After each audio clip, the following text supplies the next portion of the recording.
Reporting a resident's ADL ability can be very subjective depending on the person reporting. Therefore, the MDS was specially designed to help eliminate some of this subjectivity by providing specific codes that represent varying levels of ADL assistance. Knowing these codes will allow you to report a resident's ADL ability accurately. ADL Definitions. Activities of daily living, or ADLs, are the basic personal care tasks we perform on a daily basis. Bed mobility. Bed mobility involves how a resident moves to and from a lying position, turns side to side in bed, and positions their body while in bed or on alternate sleep furniture such as a recliner. Transfers. Transfers involve how a resident moves between surfaces, including to and from a bed, wheelchair, or standing position. Transfers to and from a shower, bathtub, or toilet are not included in this area. Eating. Eating involves how a resident eats or drinks regardless of skill. Eating and drinking can include intake of nourishment by other means too, such as through a feeding tube or IV.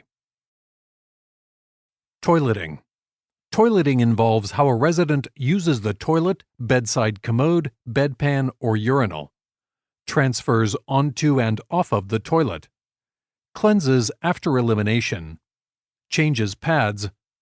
Manages an ostomy or catheter. Adjusts clothing. It does not include the ability to empty a bedpan, urinal, bedside commode, catheter bag, or ostomy bag.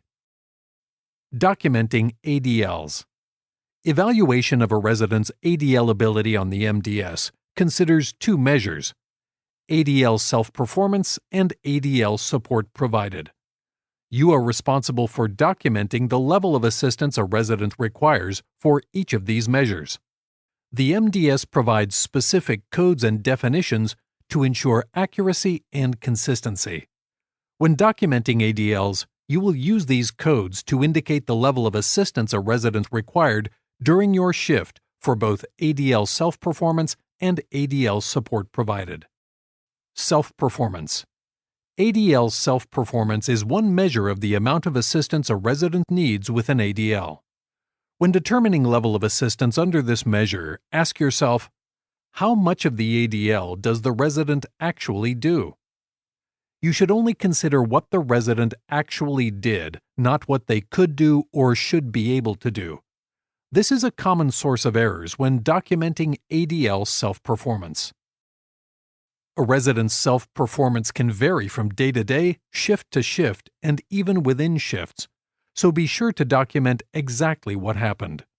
You must also remember to look at all aspects of the ADL when considering the resident's self-performance. There are 7 different levels of self-performance. If a resident uses an assistive device for an ADL, consider their level of ability using the assistive device. Independent, 0. Code 0 is independent, meaning the resident completed the ADL without help or oversight. For example, Judy easily turns and positions herself in bed and sits up and lies down without any staff assistance. You would document 0 for independent in the ADL bed mobility. Supervision, 1. Code 1 is supervision. This level of assistance means you provided oversight, encouragement, or cueing using your eyes and voice. You had no hands-on contact with the resident. For example, you had to remind Oscar to unzip his pants before using the toilet and to wash his hands afterward. You would document 1 for supervision in the ADL toileting. General supervision of a dining room is not individualized, so do not document it as such under the eating ADL. Limited assistance, 2. Code 2 is limited assistance indicating the resident was highly involved in the ADL, but received physical help in guided maneuvering of the limbs or other non-weight-bearing assistance. Extensive assistance, 3. Code 3 is extensive assistance indicating the resident performed part of an activity, but you provided weight-bearing support. Transfers via lifts, such as sit-to-stand, stand-up lift, would be coded as extensive assistance.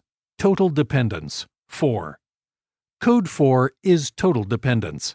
This level of assistance means the resident required full staff performance for an ADL and did not participate in any aspect of the ADL. This would also include use of a full-body mechanical lift. For example, you push Ken in his wheelchair to the dining room because it is located on the other side of the facility. He does not assist at all. You would document 4 for total dependence in the ADL locomotion off unit. Activity occurred only once or twice, 7. Code 7 is activity occurred only once or twice. You will not use this code when documenting a resident's ADL ability on your shift. Rather, this code refers to the number of times an ADL occurred during the entire 7-day look-back period. For example, if you provided supervision while Agnes walked to the dining room for lunch today, you would document 1 in the ADL walk-in corridor. If this were the only time in the 7-day look-back period that Agnes walked to the dining room, then the MDS would be coded 7 because the activity only occurred once during the look-back period. Activity did not occur, 8. Code 8 is activity did not occur. Use this code if neither the resident nor staff completed an ADL or any part of an ADL. For example, Lena is unable to walk because of left-sided weakness after a stroke. She uses a wheelchair for all locomotion. You would document 8 for activity did not occur in the ADL's walk-in room and walk-in corridor. Even if the resident's family or non-facility staff completed the ADL, you would still code 8 for activity did not occur. For example, Terrell's son came in at dinner time to feed him supper. Neither you nor Terrell participated in the ADL eating. In this situation, you would document 8 for evening shift for the ADL eating. Limited versus extensive assistance. The majority of your residents will likely fall into the limited assistance or extensive assistance categories. Therefore, it is important that you understand the difference between the two levels of assistance. Guided maneuvering and weight-bearing assistance is differentiated by who supported the weight of the resident's body or extremity. If the resident required hands-on assistance to guide the resident only, this is considered limited assistance. The resident did not require you to support any of the resident's weight. Extensive assist occurs when the resident required hands-on assistance and required you to support all or part of the resident's weight. For example, you ambulate Homer with a gait belt to the dining room to help him maintain his balance. You do not bear any of his weight. You would document 2 for limited assistance in the ADL walk-in corridor because you only provided guided maneuvering. If you had to support Homer physically when ambulating to the dining room, you would document 3 for extensive assistance in the ADL walk-in corridor because you provided weight-bearing assistance. Support provided. The second ADL measure, ADL support provided, evaluates the highest level of support you provided to a resident during an activity, even if that support only occurred once. No setup or physical help, 0. Code 0 is no setup or physical help. This means the resident completed the ADL without any help or oversight. Setup help only, 1. Code 1 is setup help only. You provided the materials or devices so that the resident could perform the ADL independently. It involves getting things ready so the resident can complete the ADL, such as putting toothpaste on a toothbrush, locking the wheels on a wheelchair, cutting meat, opening containers, or handing the resident a trapeze bar. 1-person physical assist. 2.